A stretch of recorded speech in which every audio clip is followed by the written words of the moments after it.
vai aprender as matérias. Nós estamos em harmonia.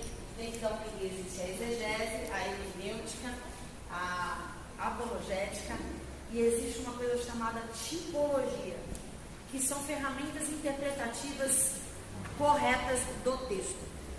Claro isso? Está claro isso? Não?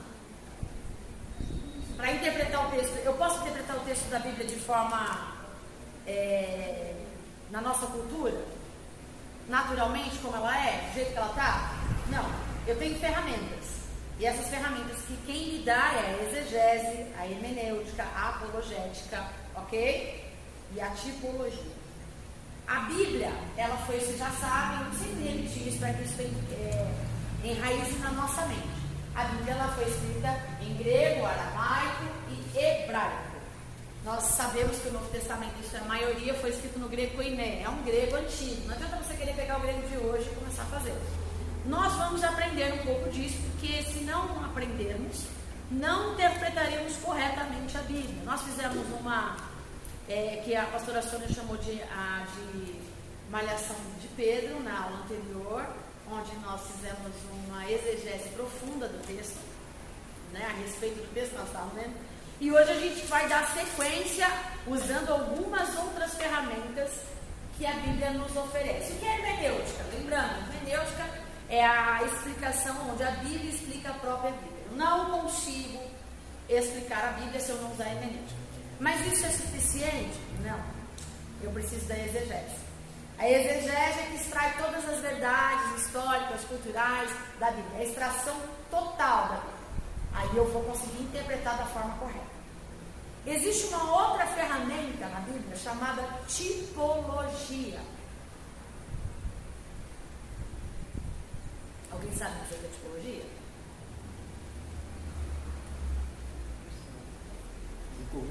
É o estudo de alguma coisa. É o estudo de tipologia, né? Boa. Então, usa essa mesma lógica. Usa essa mesma lógica. Tipologia. É estudo dos tipos, dos símbolos. O raciocínio está indo para o caminho certo. Mas veja só. A tipologia, ela é muito utilizada. A tipologia, ela deve ser aplicada principalmente quando nós tratamos de parábolas. Eu não consigo interpretar corretamente uma parábola somente com as ferramentas exegéticas, hermenêuticas, apologéticas, se eu não me utilizar da tipologia. Então eu preciso saber tipologia. Por que muita gente naquela parábola, que é uma única parábola, que ele subdividiu em 3 partes: a ovelha perdida, o filho pródigo. É uma única parábola, não são 3 partes. É uma parábola. E muita gente, quer ver uma outra parábola? Talvez a gente vai, se der tempo, a gente vai falar um pouquinho sobre ela. É o bom samaritano. Jesus fala em que um sacerdote, um levita e um samaritano. Ok? Se der tempo, a gente vai pegar um pouquinho sobre isso. Porque assim, legal, eu consigo, se eu também pegar uma parábola e só usar tipologia para interpretar, eu vou interpretar errado. E eu vou mostrar por quê. Hã? Vou dar um exemplo. Não, eu vou mostrar por quê. Primeiro vamos entender o conceito de tipologia. Se a gente não entender tipologia, eu vou ficar falando, a gente vai interpretar o texto, vocês não sabem o que eu estou fazendo. Então vamos entender o que é tipologia. Anotem aí porque eu acho importante. Existiam, primeiro, conceito de tipologia. Tipologia é o tipo de uma coisa ou pessoa que se refere a acontecimentos futuros.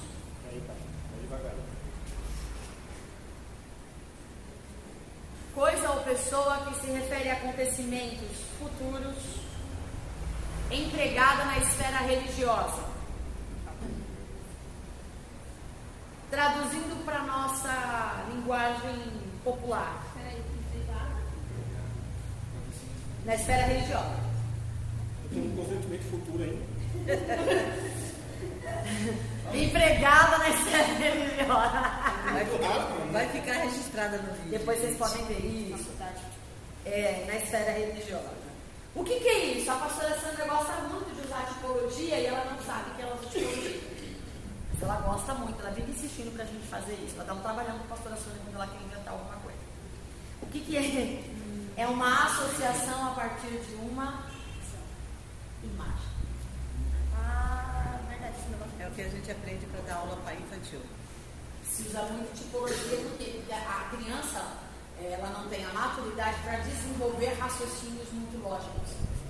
Então, por isso que Jesus muitas vezes usava parábolas, porque ele estava lidando com crianças. Crianças espiritualmente, crianças religiosas. Então, para que eles tivessem um mínimo de conhecimento, de conceito daquilo que Jesus estava tentando transmitir, ele precisava usar critérios. Então, a pessoa que mais na Bíblia usou de exegese, de hermenêutica, de apologética, de tipologia, foi Jesus. Por isso que ele é chamado de mestre dos mestres. Então você pode falar, mas tudo isso foi o homem que inventou? Não. Tudo isso o homem identificou observando as características de Jesus. Como Jesus falava com as pessoas. Como é que Jesus lidava com as pessoas. Como é que Jesus pregava o Evangelho. Ele usava todas essas ferramentas que nós utilizamos, essas ferramentas interpretativas da Bíblia, era o que Jesus usava. Então ninguém tirou isso da cabeça. Nós aprendemos isso com Jesus. Então o que acontece? Esse tipo existiam na época de Jesus, no século, depois, duas escolas. A escola de Alexandria e a escola de Antioquia. Vocês já ouviram falar sobre isso? O que é a escola de Alexandria? Engraçado, né? Vocês ouvem falar, não sabem falar. É tipo caviar, né? Tipo uma picanha saturada. Tipo uma picanha saturada. Picanha saturada. Sabe bem porque é saturada. Não sabe tão bem que ela é saturada. É maturada, deve ser. E sobre a escola de Antioquia? Vocês sabem o que é a escola de Antioquia? Já ouvi falar. A escola de Gamaliel. Também já ouviu falar. Não só Paulo, onde os grandes mestres e líderes do Sinédrio foram preparados. Era a melhor escola preparatória para mestres, para rabinos. Não entrava qualquer um. Escola de Gamaliel era a top das galáxias da época. Mas eu estou falando de segmentos, conceitos. Como assim? É a mesma coisa vamos trazer uma forma explicativa para o nosso tema. Uma escola batista e uma escola municipal.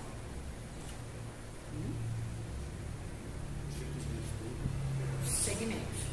Escola batista, ela tem o mesmo escopo pragmático de dar aula. Ela tem que ter mesmas bases. Primeira série tem que ter isso, segunda série tem que ser isso. Só que ela segue princípios morais diferentes de uma escola municipal.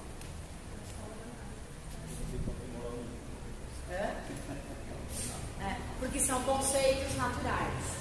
Então, o que é a escola de Alexandria e a escola de Antioquia? Ambas ensinavam as mesmas coisas.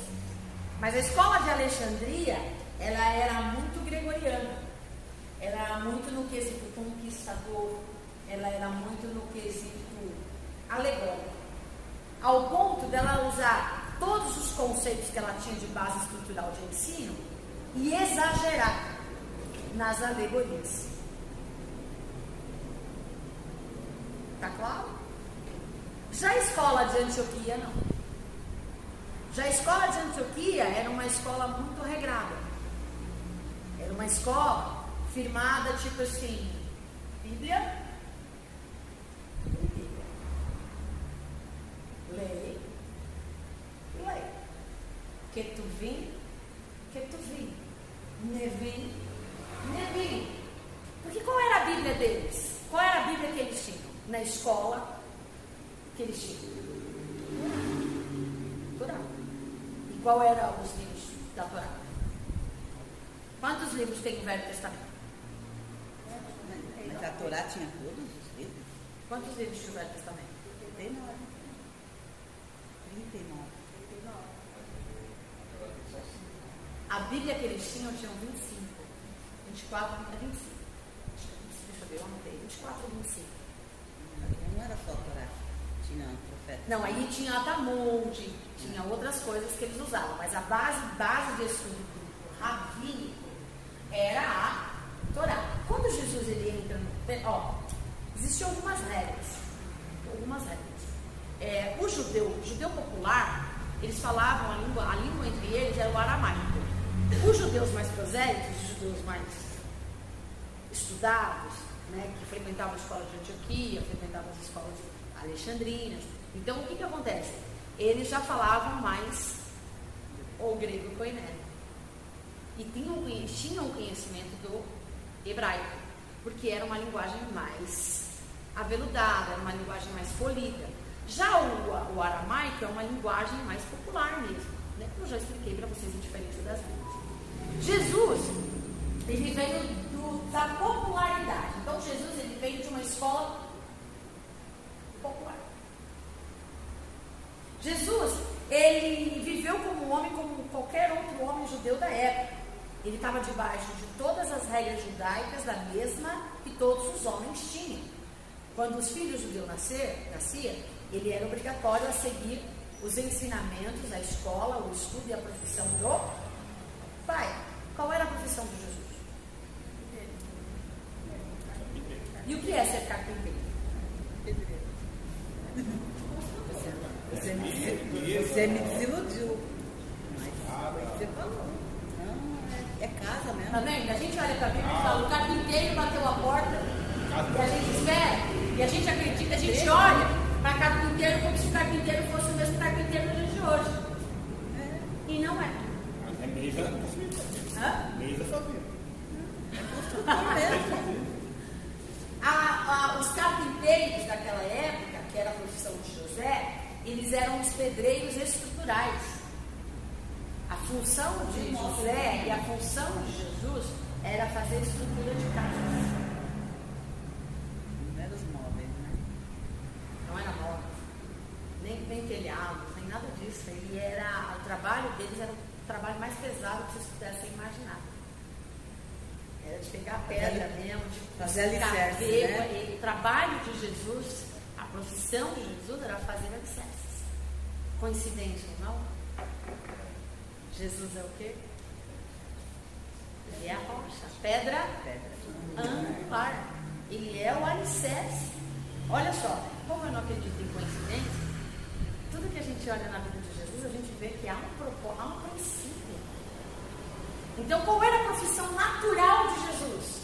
Ele nasceu para ser pedreiro de estruturas. Jesus, qual era a função espiritual dele? Ele veio aqui para fazer o quê?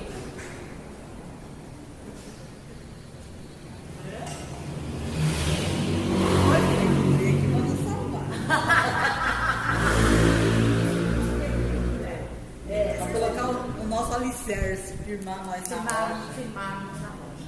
Então, passando desse princípio, que eu preciso falar sobre isso. Porque senão vocês não vão entender absolutamente nada. Essas duas escolas faziam diferença. Para Jesus, quando Jesus lia a Bíblia, Jesus lia a Bíblia. Porque todo judeu ele é obrigado aos 6 anos de idade. Qual é a primeira coisa? Aprender a ler. O que ele lia? A Bíblia. A Bíblia de Jesus não tinha 1 Samuel, 2 Samuel, 1 Reis, 2 Reis, 1 Crônicas, 2 Crônicas. A Bíblia de Jesus não tinha nada disso. A Bíblia de Jesus, ela tinha a cronologia dos tempos que aconteciam. Diferente da nossa Bíblia. A nossa Bíblia foi editada, a nossa Bíblia foi compilada, a nossa Bíblia foi colocada de uma forma de fácil interpretação, não necessariamente para um período de uma história para outra, durante anos. De Números para Crônicas, e Crônicas começa em Samuel, e as histórias se difundem, e Números não começa somente com a saída do povo do Egito, e Números começa com a existência dos remanescentes, só para vocês terem uma noção, tem um espaço de 790 anos. Se você olhar para a Bíblia, você vai ver que o trabalhar de Cristo na Bíblia é 40 anos. A cada 6 meses, de 6 em 6 anos, 7 anos. Então há tudo um propósito. Você pode perceber que quantos dias a arca ficou esperando para baixar as águas? Quanto tempo era para Israel sair e estar na terra prometida? Para quem não sabe, são 40 dias, por causa dos idosos e das crianças, 60. Então a média de chegada do Egito à terra prometida era de 40 a 60 dias, por causa dos idosos e das crianças, porque senão em 40 dias eles teriam chegado na terra prometida. E o que isso virou? Mas só para que a gente possa entender, isso faz parte do que eu vou falar sobre tipologia. Então eu preciso fazer essa narrativa. Vocês vão comigo na caminhada. Vocês me acompanham. Quando eles estavam lá na caminhada do deserto, conceitos que vocês conhecem, a nuvem ia aonde? De dia. Pode falar, gente. Vamos lá. Se era para fazer sombra, ele ia em cima. Vocês já leram isso ou vocês ouviram as pessoas escrevendo? Eu já li. Vocês assistiram o filme, a novela. Então vocês leiam a Bíblia. Inclusive o que Paulo escreve em Timóteo a respeito disso, a nuvem ela ia às vezes à frente. A nuvem ia às vezes por cima. E a nuvem ia às vezes por trás. Dependendo do que ela ia fazer, né? Porque tinha propósito. Por que ela ia à frente? Porque assim, se a nuvem não caminhava, eles não caminhavam. Se a nuvem ficasse dias parada, eles iam ficar em tendas dias parada. Quando a nuvem começava a andar, gente, mais de 2 milhões de pessoas. Como é que vocês acham que funcionava? Era uma nuvenzinha? Era uma nuvem da qual todos tinham. Todos tinham uma proteção. Quando a nuvem começava a andar, o povo levantava acampamento e começava. Quando o sol ardia, o povo já estava, digamos que o povo ia parar, a nuvem ia para onde? Quando eles estão de frente para o Mar Vermelho, que não é o mar, é um grande lago. Vamos lá, estão lá no Mar Vermelho, de frente para o Mar Vermelho, para onde a nuvem foi?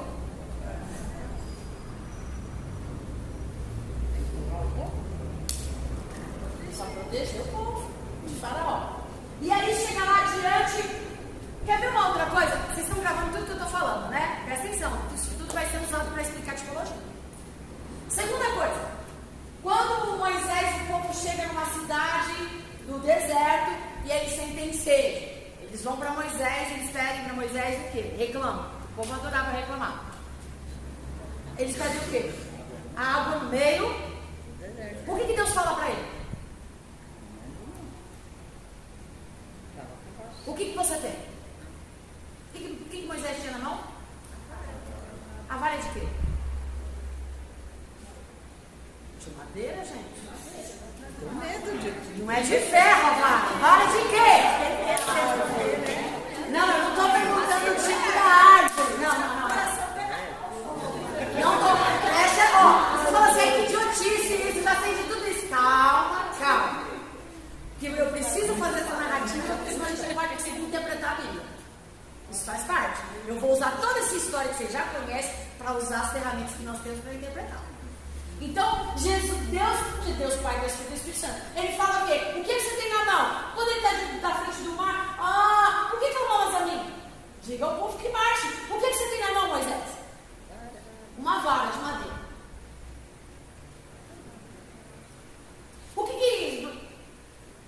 Gente, no deserto, rocha no deserto. Depois vocês pesquisam a probabilidade de se ter rocha no deserto.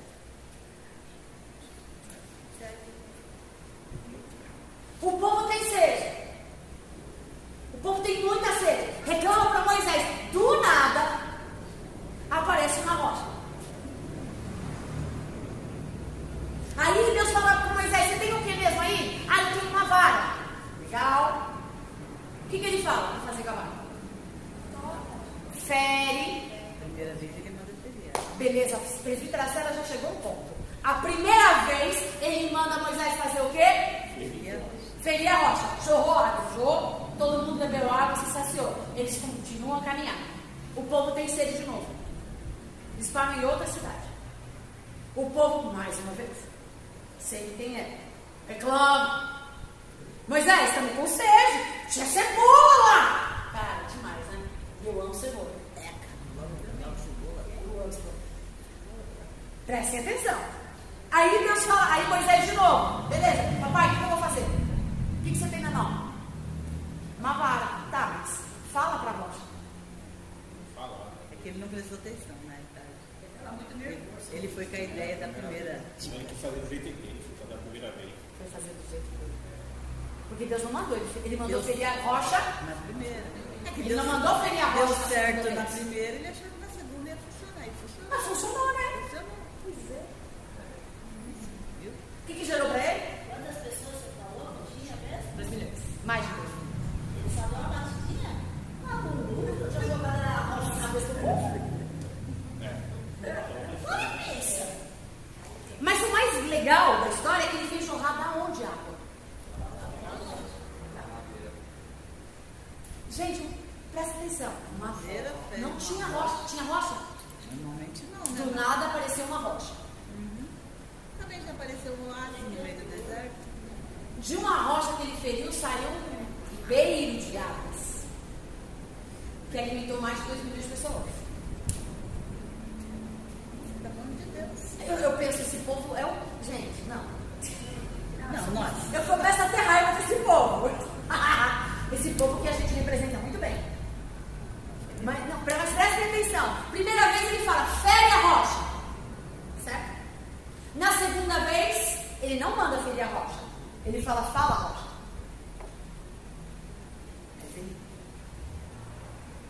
Agora vamos interpretar. Vamos interpretar. Tipologia. Uma tipologia disso aí.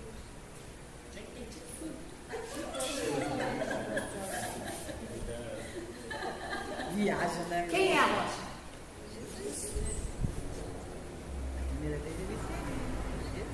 Antes da gente começar isso, deixa eu falar uma coisa. Sombra. A sombra vai na frente ou a sombra vai atrás? É a posição do sol. Exatamente. Depende. Gravem isso.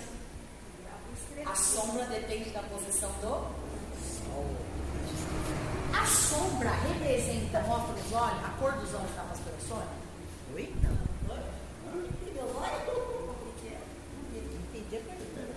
Se você olha para a sombra da pastora Sônia, você consegue saber a cor do olho, o cabelo dela, só com a sua cor. O que é que você vê? Você só vê assim? A silhueta. Só largura. Só largura. Proporcional. Você não consegue visualizar os detalhes. Você consegue ver a coisa no Só contorno, né? só contorno. O que é o Velho Testamento? É a primeira parte do. O Velho Testamento é apenas uma sombra. E dependendo de onde o sol estiver batendo, algo você já vai entender. Tipologia. Se o Velho Testamento, para onde a sombra aponta? A sombra, por exemplo, se o sol bate na pastora Sônia, não vai ter sombra de líder. Não vai ter sombra de Tiago. Toda imagem, toda silhueta que mostrar vai ser referente àquilo que está sendo apontado. Para que a luz, sol, esteja apontando. Até aí vocês estão seguindo? Por que a gente fala que a Bíblia é cristocêntrica? Tudo aponta para Cristo. Tudo aponta para Cristo. Mas Jesus aparece no Velho Testamento? Onde estava Jesus? Ele estava tipo o quê? Na oferta de Caim e Abel. Onde Jesus está?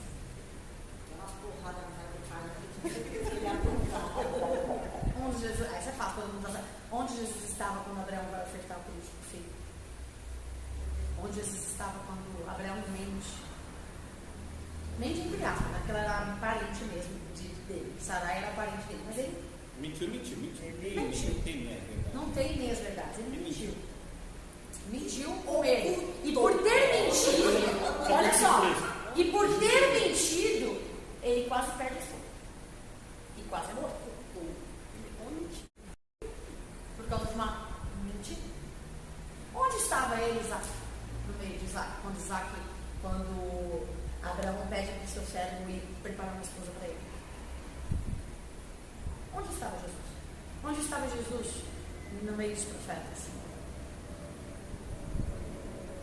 Estava declarado? Vamos abrir segundo Colossenses? Colossenses. A gente já vai fazer psicologia. Eu quero.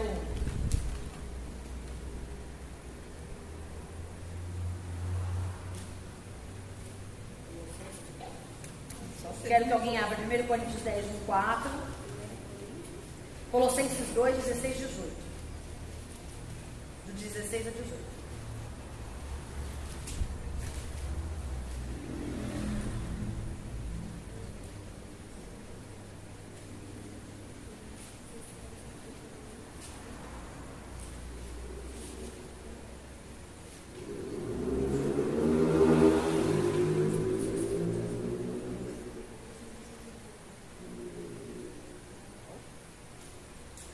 Pode ler, Tico. Se você achou, pode ler. Colossenses 2, dos versos 16 a 18. Ninguém, pois, vos julgue por causa de comida e bebida, ou dia de festa, ou lua nova, ou sábados, porque tudo isso tem sido sombra das coisas que haviam de vir, porém o corpo é de Cristo.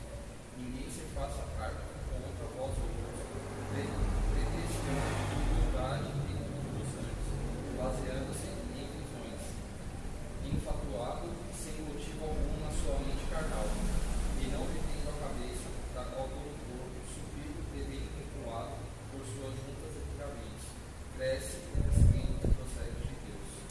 Para nós, isso é na gramática, é um pleonasmo vicioso. Cresce o crescimento de Deus.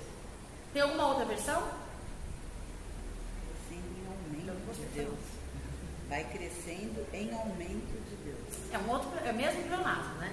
Porque assim, enquanto na nossa língua é um pleonasmo vicioso, no grego, koiné, é uma enfatização do que ele quer dizer.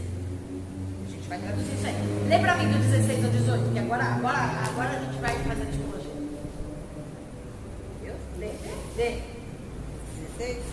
Portanto, ninguém vos julgue pelo comer ou pelo beber, ou por causa dos dias de festa, ou da lua nova, ou dos sábados, que são sombra das coisas futuras. São o quê? Sombras das coisas futuras. Mas o corpo é de Cristo. Ninguém vos domine a seu bel prazer, com pretexto de humildade e culto dos anjos, metendo-se em coisas que não viu, estando debalde inchado na sua carnal compreensão, e não ligado à cabeça, da qual todo o corpo, provido e organizado pelas juntas ligaduras, vai crescendo em aumento de Deus. Alguém sabe me dizer o que esse texto quer dizer?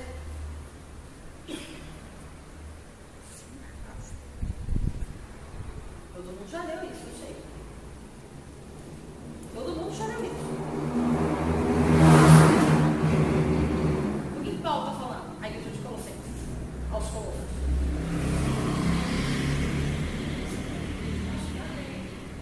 Trazer a lei de volta. É bem por aí.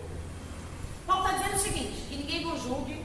Ele está dizendo o seguinte, o maior embate de Paulo nessa época era sobre os ritos de 10 anos. Acha para mim no Google onde está escrito que por fim da lei para a justiça de todo que crê, a justiça que vem pela fé no Filho de Deus. O que Paulo está dizendo na igreja de Colossenses? Ele está dizendo o seguinte, ó, antigamente as pessoas eles só sabiam de Jesus, o libertador, o Messias, o que viria e resgataria, que tem que ter um relacionamento entre o homem e Deus através dos profetas e dos sacerdotes. Eles viam a divindade, mas eles não tinham, eles só sabiam a respeito de Jesus, porque o profeta Isaías, ele profetiza 700 anos antes de Cristo nascer, e ele profetiza apenas a respeito de um menino. E ele fala a respeito do quê? O que os homens do Velho Testamento viam, senão uma sombra? O Velho Testamento nada mais é do que uma sombra. Como que eu sei do que se trata esta sombra? Quando eu olho para aquilo que a sombra está refletindo. E o que o Velho Testamento está refletindo? Está apontando para quem? Para Jesus. Porque o Novo Testamento só fala a respeito de quem? A Bíblia inteira aponta para quem? Jesus. Paulo fala de graça. Quem é graça senão Jesus? Então, o que Paulo está dizendo? Que vocês estão apegados aos ritos religiosos, vocês estão apegados a guardar o sábado, vocês estão apegados a fazer festas judaicas que eram principais e que para o Velho Testamento, no Velho Testamento para os judeus era obrigatório, da qual até Jesus cumpriu, tanto que ele morre numa festa judaica. Mas o que é que Paulo está dizendo? Que isso era apenas uma, e que a gente não pode mais viver debaixo da, porque eu só posso entender de fato o que a sombra quer dizer quando eu entendo o que a sombra está refletindo. Nós estudamos em Pentateuco os 5 tipos de oferta. Dos 5 tipos de ofertas, 4 eram de sangue. E somente uma era de cereal. Vocês estão lembrando mais ou menos, né? 5 tipos de oferta. O Velho Testamento do tabernáculo, eles tinham uma visão seguinte, tricotomia, né? Que referencia hoje o templo, é dividido em 3 partes, que referencia o templo hoje, o nosso corpo. Isso já é uma tipologia. Por isso que a gente fala que nós somos tricotomistas, espírito, alma e corpo, que é o ato, o santo lugar e o santo dos santos. Mas as pessoas do Velho Testamento, Jesus, quando lia o Velho Testamento, ele entendia a tricotomia ou ele entendia o templo como um templo real? Quando ele lia a Bíblia. Jesus mesmo ou Jesus homem. Os homens. Jesus homem. Eu acho que ele entendia como templo mesmo, não como templo dos Espíritos Santos. Porque as pessoas do Velho Testamento, todas as pessoas que estão baseadas na lei, elas só conseguem enxergar a sombra. É exatamente o que o Paulo está dizendo. Lê de novo. Agora eu abri o outro que você mandou. Ah, tudo bem. Está aberto aí? 16. A partir da sombra. Na justiça que é pela fé já. Porque tudo isso tem sido sombra das coisas que haviam de vir. Porém, o corpo é de Cristo. Bom, só para a gente entender. Das coisas que haviam, tinha igreja no Velho Testamento? Tinha corpo no Velho Testamento? Tinham tribos. Várias tribos, várias divisões. Certo? Deus falava diretamente com o povo não quis, porque Deus queria. O povo não quis, porque o Deus queria falar diretamente com o povo. Deus falava com o povo através de quem? Profetas. E como é que o povo falava com Deus? Sacerdote. Através dos sacerdotes. Quem é que espiava os pecados? Quem é que fazia os sacrifícios? Sacerdotes. Mas quem é que trazia a direção de Deus? Cada um tinha sua função. Enquanto o sacerdote ligava o povo a Deus, o profeta ligava a Deus ao povo. Tá? Mas existia, o que acontece? Era tudo uma. Quando Isaías profetiza, um menino nasceu, o filho se nos deu, seu nome será maravilhoso, conselheiro de Deus forte para eternidade, príncipe da tarde. Ele está querendo dizer o quê? Do rebento de Jessé será aquele que virá de Davi, do filho de Davi, descendente de Davi. Ele sabia que se tratava de Jesus? Ele só tinha uma leve. Quando Deus pede para Abraão seu filho, e ele vai lá e sacrifica o filho, ele sabia que aquele cordeiro, que nós sabemos hoje, mas ele sabia o que aquele cordeiro representava? Porque o Velho Testamento é apenas uma sombra. Eles conhecem, mas ele não tem. Por que eu falo que eu só consigo entender o Velho Testamento se eu ler o? E eu só consigo entender o Novo Testamento se eu conhecer o? Não tem outra maneira da gente conhecer. Porque enquanto que eu vejo a silhueta, o velho novo e ele se revela para mim. Por isso que ele fala que é mistério. Se vocês lerem o texto completo, fala que é mistério, que vem a ser revelado. através do Filho. É por isso que Jesus fala, se eu não for o Espírito vem, se o Espírito não vier, vocês não vão ter revelação, porque vocês vão permanecer apenas na sombra. Por que quando depois do tempo de dilúvio tudo é destruído, Noé sai da arca e Deus faz um arco e mostra o arco para Noé e faz com Noé uma aliança?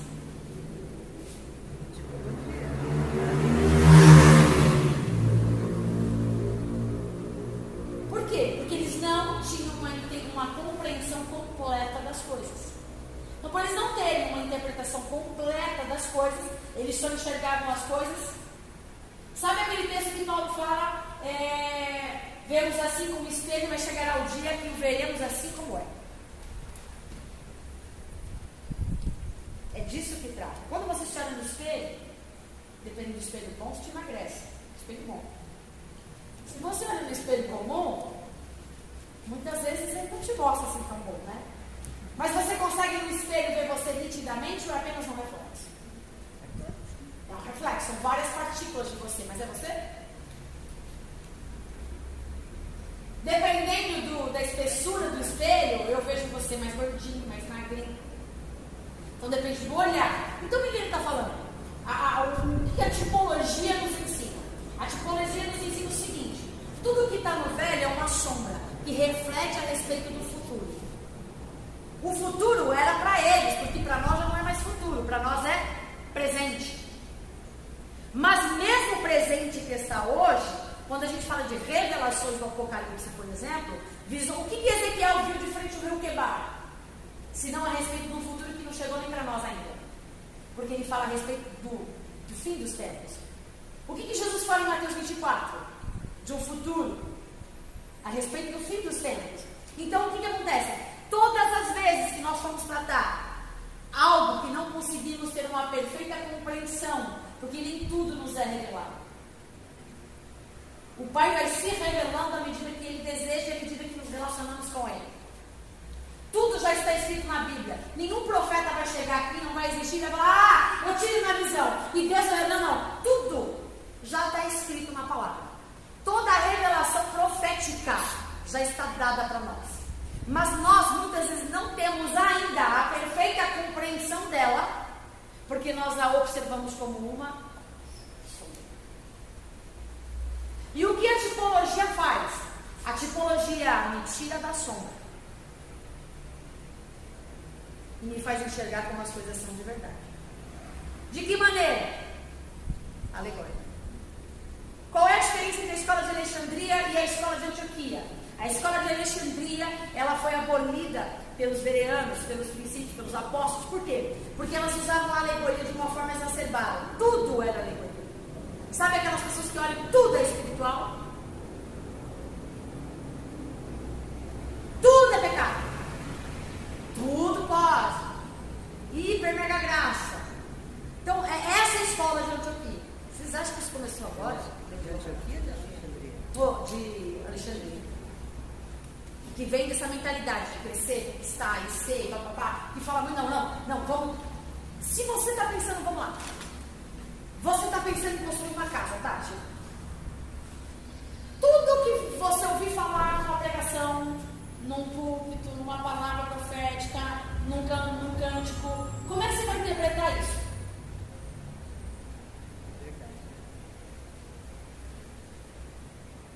Tudo você vai tomar posse relacionado com o que você está vivendo, né? Sim. Você dá a sua necessidade presente. Essa é a escola de Alexandria. Vocês estão entendendo? Por que fiz toda essa narrativa? Essa é a escola de Alexandria.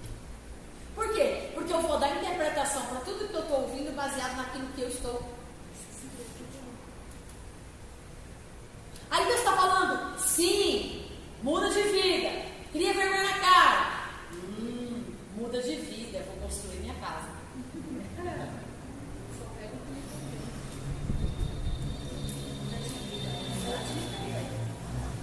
Se posiciona. Vou pedir aumento. Estou dando exemplos banais para que isso fique claro. Por que muitas pessoas têm interpretação errada e por que existem muitas heresias?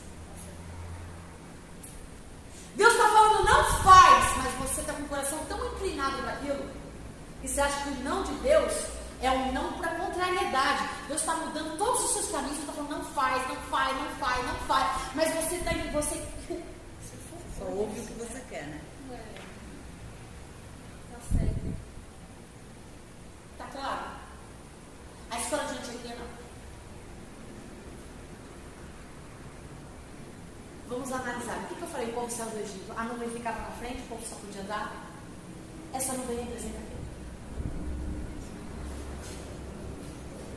Quem é o nosso guia hoje? Nosso guia hoje. Guia?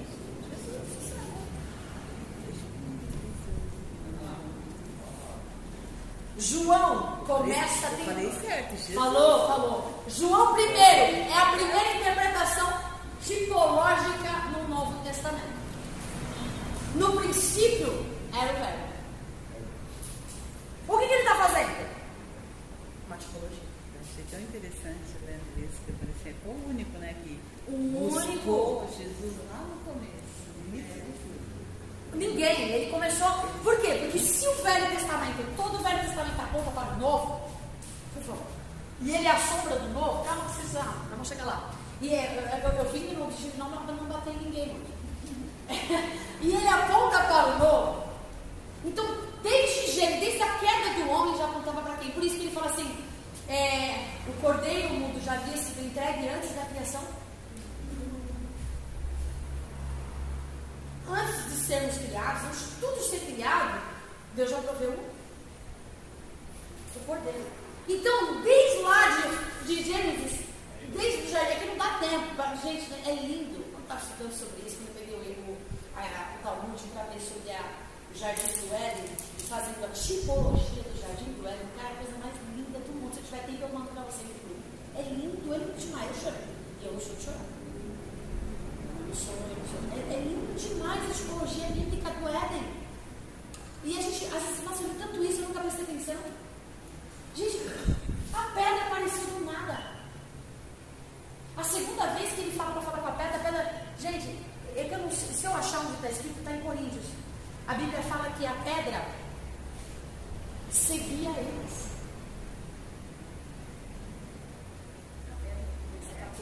A pedra do povo do Egito seguia eles. A pedra seguia eles.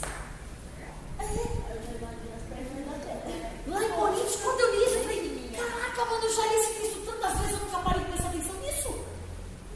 A pedra seguia eles.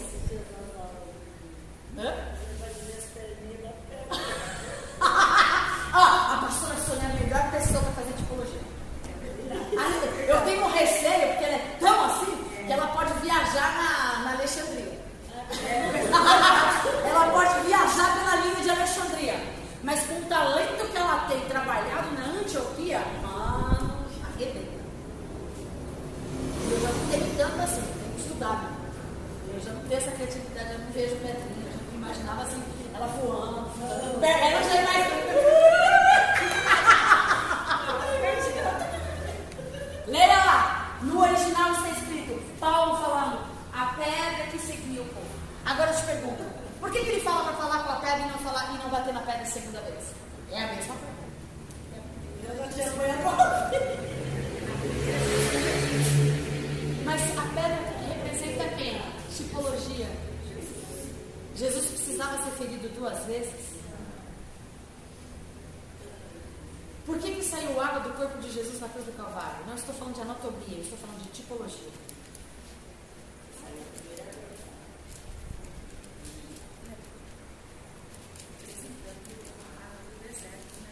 A mesma água que ele recebeu do povo no deserto, Jesus é fonte de água viva. E ele sempre foi desde o início do mundo. Jesus é a pedra angular, da estrutura. Ele fez jorrar água para matar a sede. Posso ler? Você lembra da pedrinha que Jacó pôs para dormir, que eu acho um absurdo? Eu colocaria meu braço, sei lá. Ele pega uma, Jacó, ele pega uma. Que tipologia isso referencia? Se Jesus é a pedra. Aonde Jacó? Ele descansou em Cristo. Estamos falando de Velho Testamento. Você viu que tudo no Velho aponta para o? Depois ele dá consagra aquela pedra, né? Joga. Lógico. Mas é interessantíssimo. Depois se eu achar uma. Eu sei que tem Coríntios que eu li. Achei já. Já achou? Você falou pra gente abrir. 10 páginas. Ah, então já dei, que bom. Eu já dei. Eu que ler aí? Você achou aí? Também, ler na Bíblia para mim é mais difícil ler. Quer que E leia? beberam da mesma bebida espiritual, pois bebiam da rocha espiritual que os acompanhava. E essa rocha era Cristo. Contudo, Deus não se agradou da maioria deles.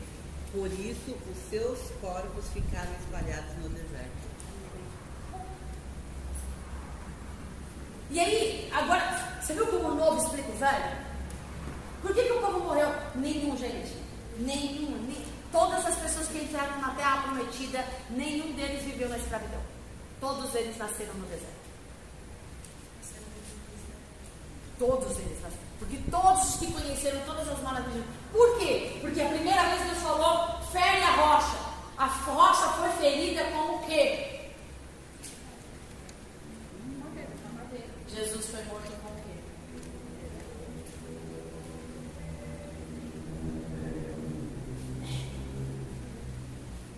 Tudo aponta para o Calvário. Então, desde lá, por que uma varinha? Vocês nunca pararam para pensar nisso? Por que uma vara? Faz tanta coisa. Uma vara do Mar Vermelho. Uma vara vira serpentes. E qual a resposta que você chegou? Estou chegando hoje. Se Deus está me respondendo hoje. Eu já fiz, mas Paulo. Falei logo assim, Paulo. Porque a vara de arame, que uma vara, uma madeira, a vara de arame ficou dentro da água. E ela floresceu. E é só dele. Só dele. Só dele florescer dentro de tanto. Por que uma vara? Porque o fim da lei é Cristo. Para a justiça de Deus. A justiça que vem pela. Em quem? Está cantando louvor já, né? Porquanto, não conhecendo a justiça de Deus e procurando estabelecer a sua própria justiça, não se sujeitaram à justiça de Deus. Porque o fim da lei é Cristo para a justiça de todo aquele que crê. Ora, Moisés escreve a justiça que é pela lei, dizendo: o homem que fizer estas coisas viverá por elas. Mas a justiça que é pela fé diz assim: não digas em teu coração, quem subirá ao céu, isto é, a trazer do alto a Cristo. Ou quem descerá ao abismo, isto é, a tornar a trazer dentre os mortos a Cristo. Mas que diz: a palavra está junto de ti, na tua boca e no teu coração. Esta é a palavra da fé que pregamos. A saber, se com a tua boca confessares ao Senhor Jesus e em teu coração creres que Deus o ressuscitou dos mortos, serás salvo. Continua? A salvação veio por quê? Por que o mar se abriu, gente? Foi na cruz. Tudo foi conquistado na cruz. Então, toda vez que ele fala, por que o pastor usa vara? Por que é madeira? Por que a arca é construída em parte de madeira de acácia? Porque tudo tem. Gente, tudo no Velho Testamento, quando você usa tipologia, você vai entender que tudo tem uma razão. A Bíblia explica pronto. Lembra que a gente falou das pás? Na aula anterior, no período que a gente tinha o Pentateuco, a gente falou sobre os tabernáculos, que representava pás, por que a pá, por causa do carvão. Tudo isso é o que? Uma tipologia. Se eu pegar uma parábola, Não é uma revelação, é uma tipologia. Nada é revelação. Existe sim, revelação. Mas aí é espiritual. Por que Paulo diz que só entende as coisas espirituais os que são do? E por que isso só foi revelado no Novo Testamento e não foi revelado no Velho? Já deixou de ser sombra. Porque que Jesus teve que morrer para mandar o Espírito? Por que nos trouxe a revelação? Vocês só vão conhecer a mim se o Espírito nos revelar. Por isso que a gente não consegue entender as coisas espirituais. A gente não consegue entender as coisas de Deus. A gente não consegue conhecer a Bíblia, nem interpretar a Bíblia, se não for no através do Espírito. Só que o Espírito só revela aquilo que eu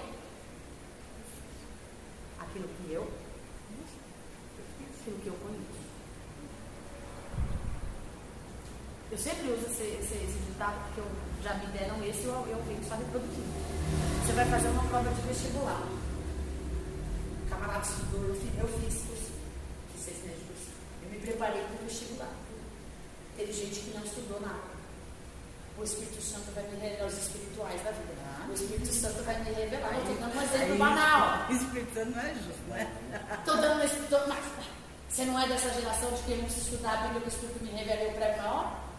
Eu sou dessa geração também. Mas eu não quis ser religiosa. Eu quis trazer para nova nossa vida secular. Eu estudei, eu me preparei. E fui preparada para fazer o cursinho. O camarada não estudou a vida toda. E foi fazer o mesmo vestibular que eu. Mas aí você vai com a pessoa de Santa Rona. O Espírito Santo há de me revelar. Eu falei, amém, eu espero que o Espírito Santo me revele. Mas ele vai me revelar o quê? O que eu estudei. Ele vai me trazer à memória o que eu estudei. O camarada não estudou e quer que o Espírito Santo baixe lá e revele, não, é a B, a C, a B, a A. Não é não? Então, assim, tem muita gente que acha que é assim. E não existe isso. O Espírito traz a revelação a partir daquilo que você conhece. Aquela conversa de Jesus com Nicodemos, o que é aquela conversa? Vos necessário nascer? Como que Nicodemos interpreta? Literal. Porque o que eles conheciam? Nicodemos tá brincadeira, né? Sombra. Mas ele interpreta literalmente. Sombra. Você acha que o povo do Egito, quando viu tocar na rocha nas águas, entendessem que aquelas águas eram fontes de águas que fluiriam para a vida toda, eles iriam agir como eles agiram? Qual que eles falaram para ele, ó? Tu é mestre em Israel e não sabe dessas coisas. Qual que eles falaram para ele, né? Pois é, o próprio Deus fala para nós. Vocês são mestres em Israel, eu não sabia dessas coisas. Irmão, é melhor. Eu estava sem bater até agora. Tá difícil, mas... Eu estava sem bater até agora. Percebe que a religião não nos leva a lugar nenhum? A religião nos leva a viver somente na sombra. Religião leva a ativismo. Por que Paulo está falando leis cerimoniais, ritos religiosos? Ele está falando de conceitos para a época dele. Então, se eu usar a hermenêutica para o texto que nós temos de Paulo, e a exegese, o que ele estava falando? Ele estava falando que o povo de Israel vivia. Eles iam 7 vezes, ou no mínimo 3 vezes para o templo, em Jerusalém, fazer as festas de oração, eles guardavam o sábado. Na verdade, sábado era descanso, Shabbat. Então, é dia de descanso deles, não faziam nada, certo? Tanto é que eles recriminam Jesus por isso. Eles iam parar nos templos, fazendo as orações. Ficavam as mulheres e crianças no andar de cima, os homens no lugar de baixo. As mulheres não podiam, não eram todas as reuniões, não eram todos os cultos que as mulheres poderiam participar. Existiam cultos seletos, só para homens. Tinham cultos abertos para as mulheres, mas elas não ficavam junto com os homens. Certo? Não podia comer carne de porco, não podia fazer um monte de coisa, não podia tocar em coisa imunda. Acha a parábola para mim do samaritano. Não podia tocar em coisa imunda. Não podia. Quem tocasse em coisa imunda, só para vocês saberem. Se era um judeu, um sacerdote, tocasse alguma coisa que era imunda, impuro, ele não poderia ministrar. Né? Ele não poderia ministrar no templo. Ele não poderia ler a lei do templo.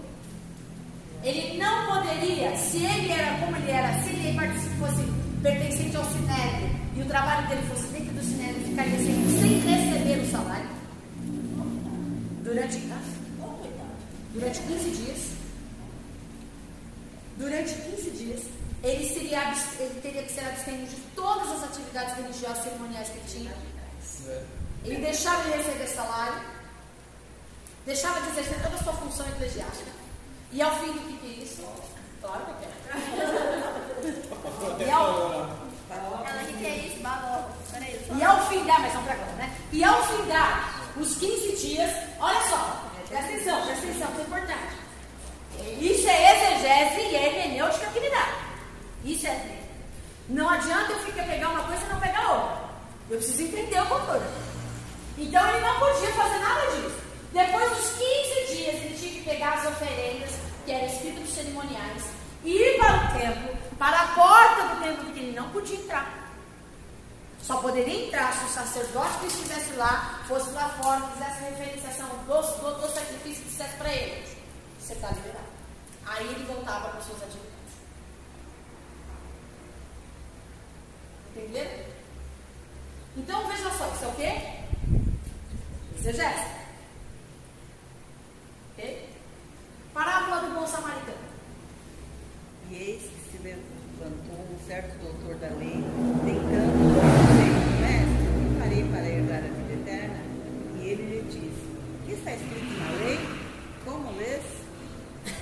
E respondendo ele disse: Amarás ao Senhor teu Deus de todo o teu coração, e de toda a tua alma, e de todas as tuas forças, e de todo o teu entendimento, e ao teu próximo como a ti mesmo.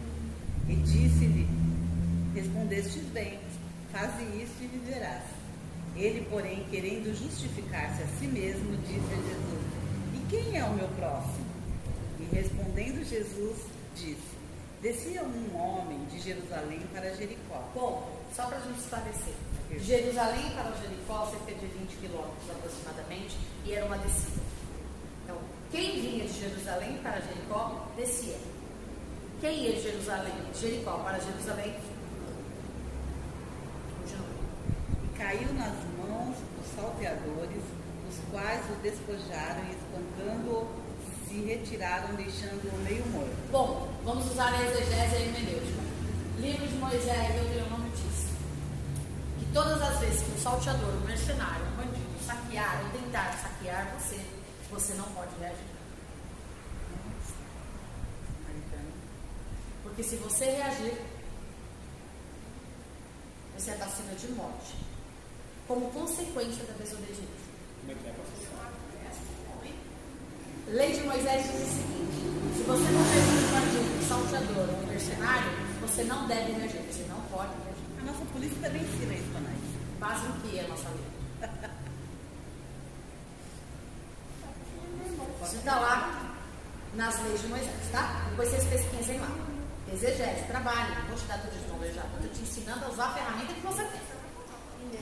Você já deve ter ouvido várias e várias vezes essa ministração da parábola. E eu acho que agora já está mudando o conceito de vocês em muitas coisas aí. Primeiro, o cara que está quase morto. Ele está quase morto por quê? Ele reagiu. Ele fez o quê? Eu vou voltar agora. Ele fez o quê? Reagiu. E ao reagir, ele descumpriu a lei.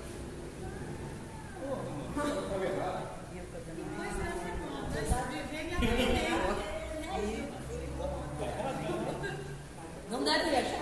Se você crê que Deus é o teu sustento, se você crê que Deus tem o controle soberano da tua vida, até o mal que lhe sobrevém contribui para o teu bem.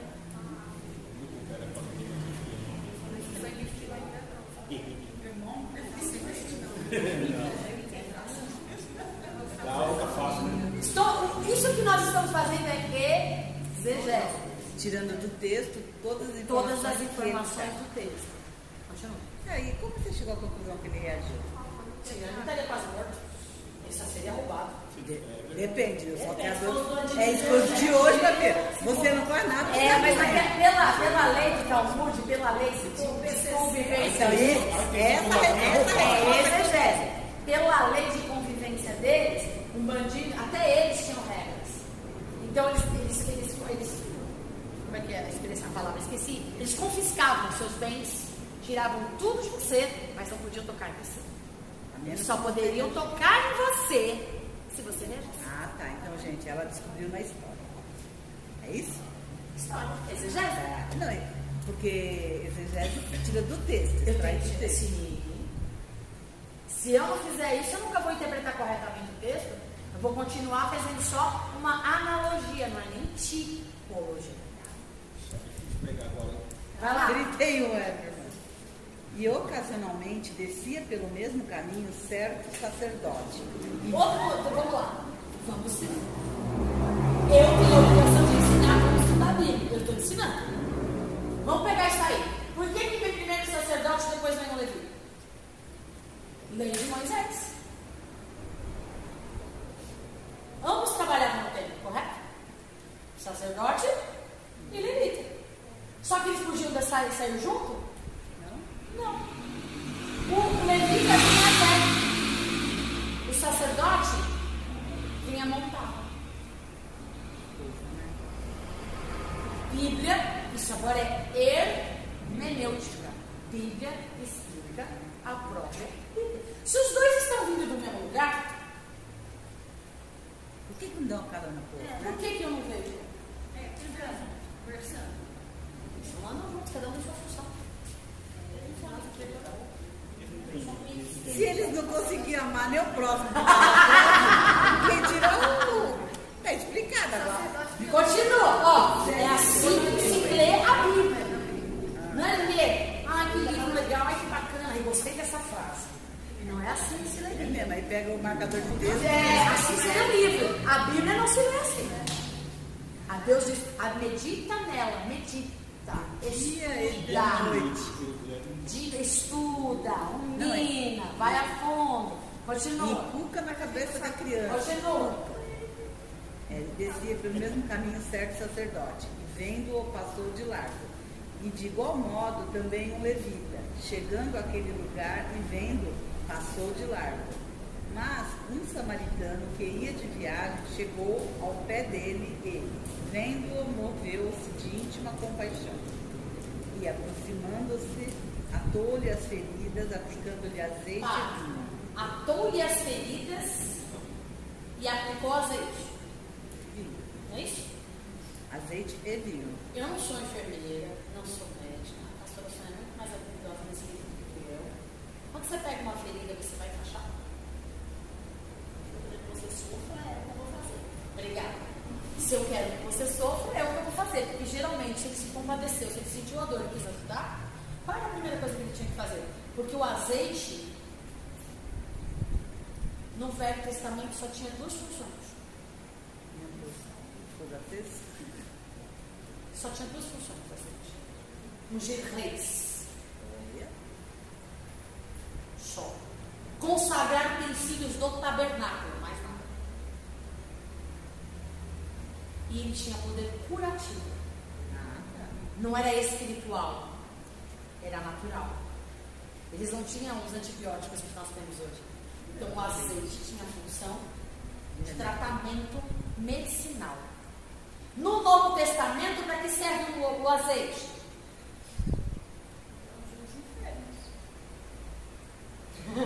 Manda os presbíteros, né? Ungir os enfermos. Cultura, vamos interpretar a Bíblia de forma correta. Tem algum poder no óleo? Não, é tem poder. Por que eles usavam, pedem os presbíteros levarem azeite para ungir os enfermos? Porque ele tinha poder, não era espiritual, era natural. Não tem poder espiritual nenhum. Nós podemos usar a unção do óleo de forma tipológica, mas não da forma como as pessoas usam, porque isso é heresia e abominação.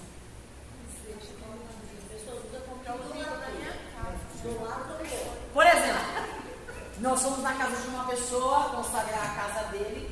O óleo faz o quê? Suja as paredes. Suja a parede. Não deixei sujar, porque fui eu que ungi. Fui nos umbrais da porta. Umbrais da porta. Não preciso estar na hora. Por quê? Porque é uma tipologia do quê? Eu estou consagrando esta casa ao Senhor. Não estou ungindo nada. Eu estou consagrando. Se eu estou consagrando, eu estou fazendo o quê? Então hoje não pode. Calma, chega lá. Não. Resumindo, não. Tá imaginando assim. Resumindo, não. Resumindo, você vai usar o óleo só para ungir. Consagrar. Consagração ministerial. Não posso ir numa casa, a pessoa está enferma, né? Falar essa palavra. Pode, como uma tipologia. Mas o óleo não tem poder curativo nenhum. Sempre foi o nome de Jesus, irmão. Nunca foi. Meu irmão. Escuta aqui, meu irmão. Evangelista, Aí você tá. meu irmão, presta atenção aqui, presta atenção aqui. Poder nunca esteve em nada palpável, humano. Porque o óleo da unção hoje não é esse óleo, é o Espírito Santo que mora em você. A unção está em você, ela tem que emanar de você. Colocarão a mão sobre os enfermos e eles serão curados, porque o poder não está no óleo, mas está naquilo que você carrega. Vixe, então carrega só você mesmo. Carrega E o óleo de hoje em dia nem tem poder. Teologicamente, quer que eu te diga? Teologicamente, eu aprendi isso. Teologicamente, não se usa óleo ungido para nada, porque isso gera idolatria no coração das pessoas. Você só usa óleo para consagrar ministros ao Evangelho como uma... O que eu falei? Consagração. Isso é muito sério. Gente, compra carro, consagra carro. Você vai ficar com esse carro o resto da vida? Vai passar por uma... Você está trazendo maldição para a vida de quem pegar esse carro. E para a vida daquele que você está com o carro, se você usar o fazer carro, do seu carro não usa. Você consagrou ao Senhor. Se você consagrou seu carro ao Senhor, você não pode fazer qualquer coisa com o seu carro. Ele é consagrado ao Senhor. Tem que levar o irmão para a igreja. Se sua casa, é isso mesmo. Se sua casa é consagrada, todos os instrumentos são consagrados. Por isso que eu não uso instrumento nenhum meu para tocar qualquer coisa que não seja evangélica. E não deixo usar. Se a minha casa está consagrada, eu coloco música do mundo, eu coloco idolatria e um monte de outras coisas que desagradam o coração de Deus. Dentro da minha casa, eu estou trazendo maldição para a minha casa. Porque eu separei a minha casa para o Senhor. Se eu separei minha casa para o Senhor, ela é só o Senhor. Qualquer coisa que eu faça diferente disso, eu estou atraindo maldição para a minha vida. Então é muito sério. O povo brinca demais. Tem gente essas coisas são muito sérias. Desconsagrar as coisas que já foram consagradas.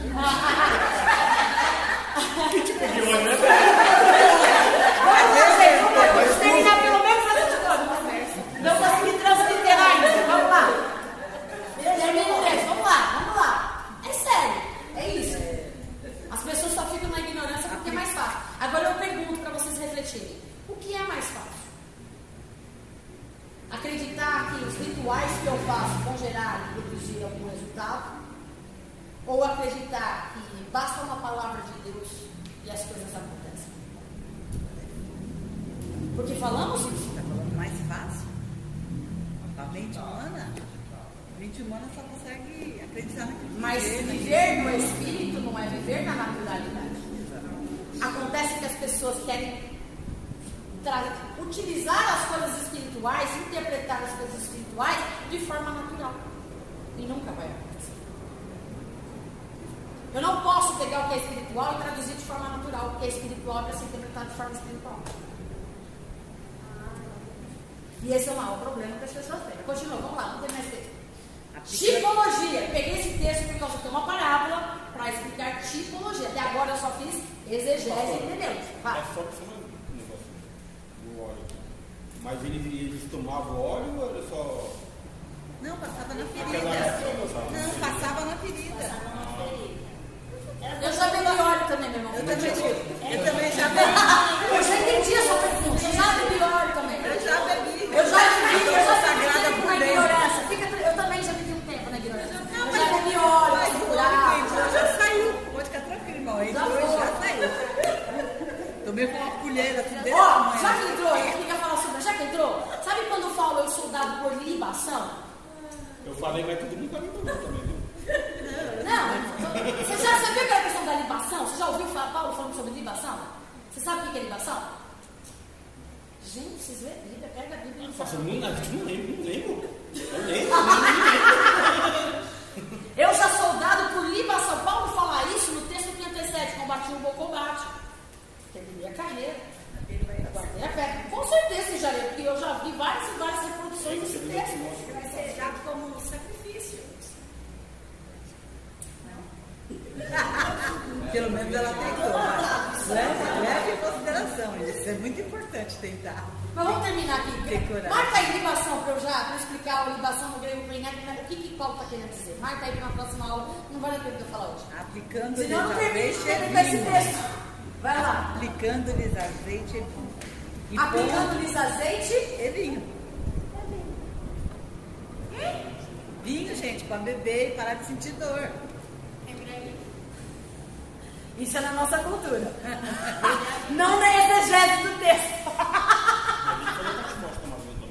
Continua. A Célia já embebedou até o coitado que estava sendo deitado.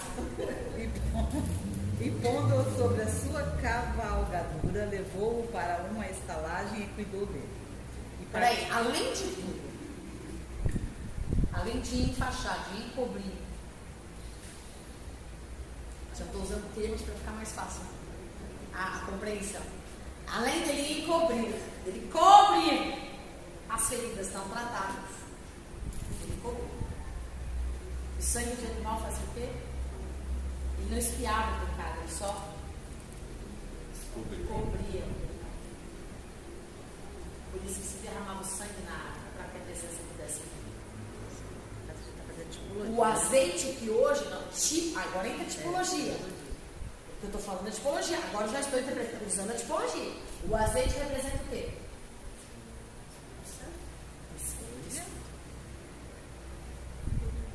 O vinho representa o quê? Não é alegria.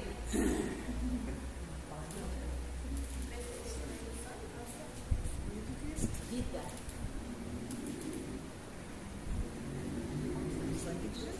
Ele estava quase ferido. Estava meio morto. Ele encobriu. Como é que a gente estava antes de Cristo? Quase morto. Morto. A lascadinha. A lasquinha. Ele encobriu. Depois ele tratou com o Espírito Santo. E através do tratamento do Espírito Santo ele trouxe tipologia. Dá para pregar aqui, viu, gente? Continua, vai, que eu não terminei. Até perdi aqui. E cuidou dele. Levou-o para uma estalagem e cuidou dele. Um outro detalhe aqui que ele fez mesmo. Ele pôs, veja só, cavalgadura, né? É. Ele pegou o quase morto e colocou em cima da cavalgadura e falou, fazendo o quê?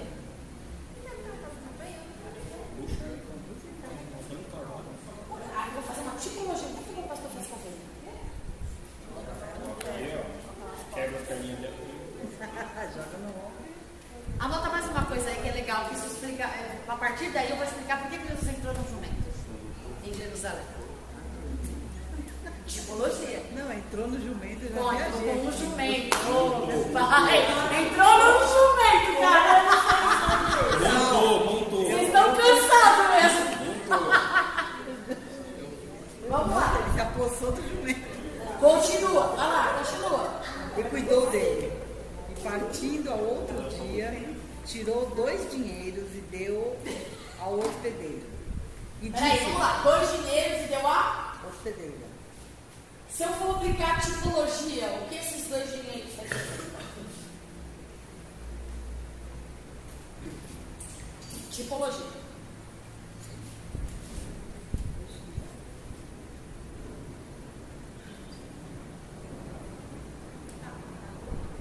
Pagou a despesa, bicho. Não, ele pagou a despesa, mas 2 dinheiros. Termina a frase que você vai entender. Termina. Não. Eu vou tirar até militando a Jesus se entregou uma vida. E partindo ao outro dia, tirou 2 dinheiros e deu ao hospedeiro. E disse-lhe: cuida dele e tudo que demais gastares eu te pagarei quando voltar. Qual, pois, Quem é o hospedeiro?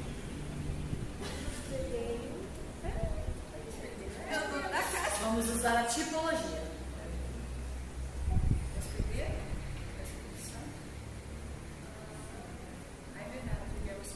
Dois dinheiros. Cuida dele. Quando eu voltar, quem é o 2 dinheiros? tempos e tempos. Gerações e gerações. Viajando ali. Se para Deus um dia é como 1000 anos e 1000 anos é como um dia. E ele fala de tempos e tempos. Dinheiro é tempo? Gerações. Tipologia.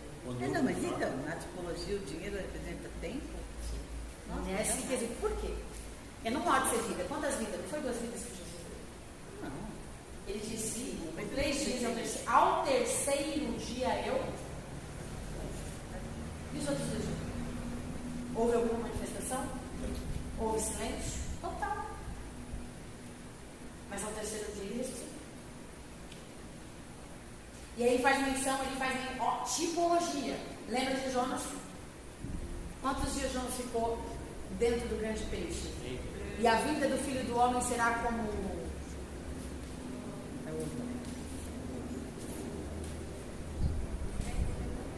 Ele não faz menção de Jonas? 3 dias?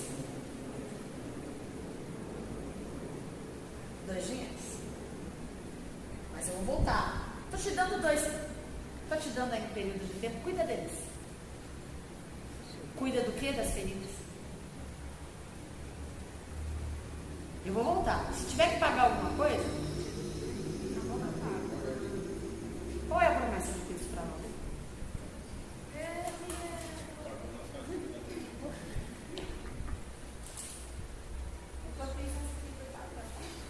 Por que o sacerdote não socorreu alguém?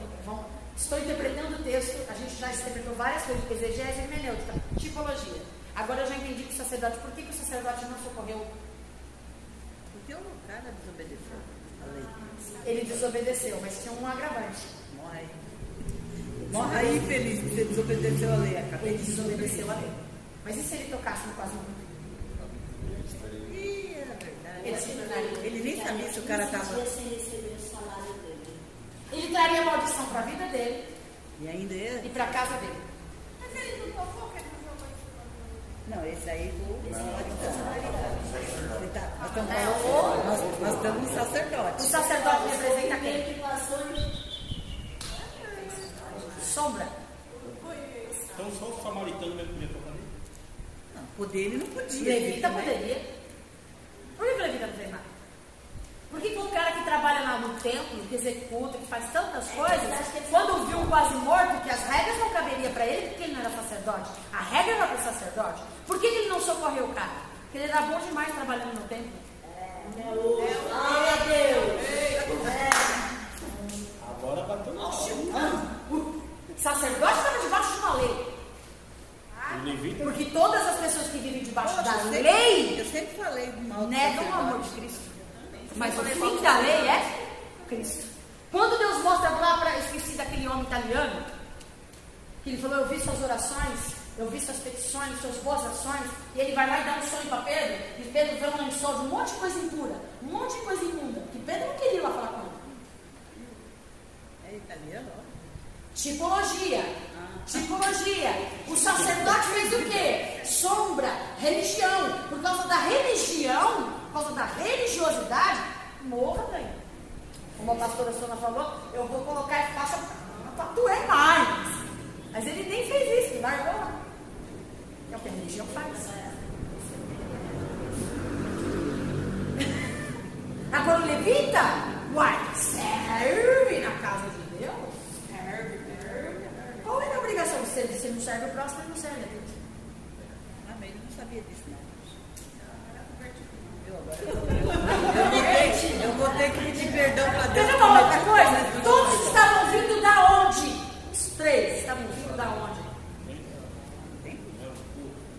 Gente, todos estavam vindo da casa do Pai.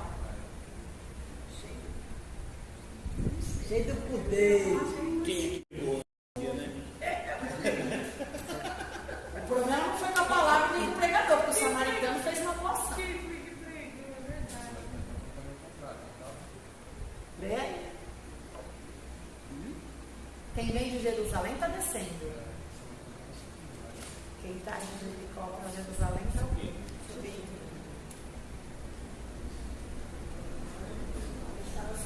O samaritano estava subindo. Estava ao contrário do. Evangelho é contramão. Eu vou falar para você. Evangelho vai sempre na contramão. Entendi. Eu vou morrer, não vou poder Vamos fazer fazer uma alguém vídeo, aqui meu para Deus. tomar o local, entendeu? do samaritano e falando, ó, Tá errado. tá errado. Sacerdote. Não sei não. Não, a gente é tão hipócrita que a gente se coloca na posição do bom samaritano. De tão hipócrita que a gente é. E eu malhei o sacerdote. Você que fala mal daqui. Não, é verdade, muita gente malha o sacerdote. O sacerdote faz parte de uma religião, mas a lei dizia. Só que essa lei, o que Paulo diz? Sombra. Não se aplica. Nós voltar a bater no sacerdote. Essa lei para nós, para ele aplicava, para nós não se aplica. É a mesma coisa da circuncisão, que Paulo falou que não tinha necessidade de ser circuncidado. Claro que não. A circuncisão Não, era o rito estabelecido para os Ele hebreus. quebrou isso aí, ele falou assim. Isso é uma das coisas. A maior briga de Paulo com a doutrina da igreja era essa. Toda vez que Paulo estabelecia uma igreja, ele deixava a gente que não era muito preparado, porque não tinha tempo, ele tinha que sair. Mas ele mandava cartas, ele enviava emissários, ele mandava gente para ir lá ver e cuidar para saber como é que estava. E o pessoal lá começava a fazer e começava a fazer do jeito que eles queriam. E como eles eram judeus, eles misturavam o evangelho da graça, não distante do que a gente faz. A gente mistura o evangelho da Bíblia com o evangelho do mundo. E Paulo batia pesado. Nem deu tempo de malhar Paulo, eu ia malhar Paulo. Não teve tempo de malhar Paulo. Tá bom, né? Malhar Pedro na sexta, Moisés na quarta, assim, daqui a pouco eu não tenho mais ninguém na vida. Não é bater, né? É só Jesus. Ficou clara a questão tipológica? Ele não vai dar tempo de fazer a... O legal é que nessa matéria eu já estou dando homilia, exegese, falta só apologética. Então, fiquei curiosa na apologética. Eu vou falar. Só faltou apologética. A gente pega a semana que vem a apologética, dou uma pincelada e a gente translitera pelo menos o Salmo 23 inteiro. E eu tiro essas questões. Por que Jesus entrou com o jumento em Jerusalém? Por que ele sobe? A da libação.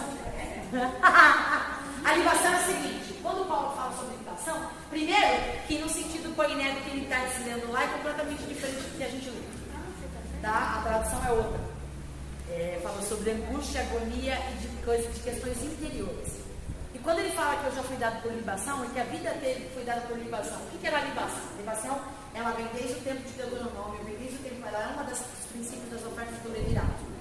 Quando se oferecia um animal, sacrificava um animal, eles pegavam uma farinha, era um pó. Hoje a gente chama de farinha, mas ele era um pó.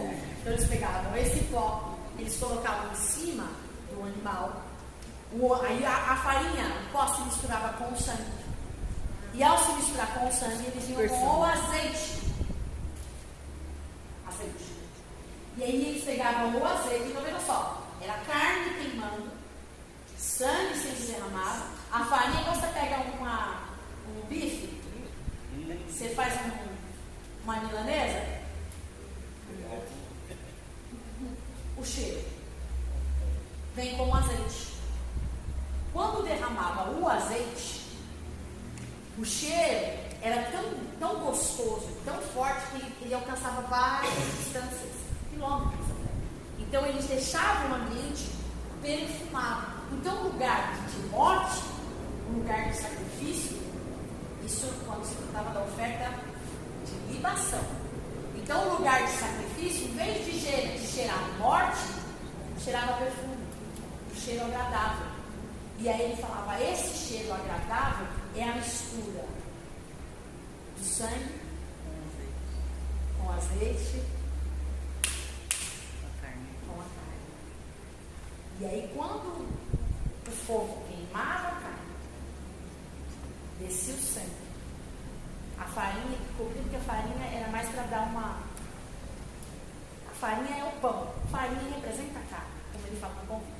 E aí vem sangue, e aí vem o azeite, a gente já sabe que representa tipologia, chama tipologia, então estamos usando tipologia para falar. Ele exalava um cheiro, por isso que ele fala que nós somos o bom perfume de Cristo, porque ele falou assim, a minha vida toda, quanto mais eu era sacrificado, quanto mais eu era levado ao sacrifício, quanto mais eu era queimado no fogo, O Espírito, que era o azeite que vinha sobre mim e chegava até Deus, um cheiro suave, perfumado. Então a minha vida de sacrifício gerou em Deus um perfume. E eu já fui dado por libação. Tudo isso. Que da hora, né? Até a próxima aula, gente. Obrigada. Onde que eu consigo pesquisar tipologia? Você pode dizer? Como é que eu vou saber as tipologias? Procura.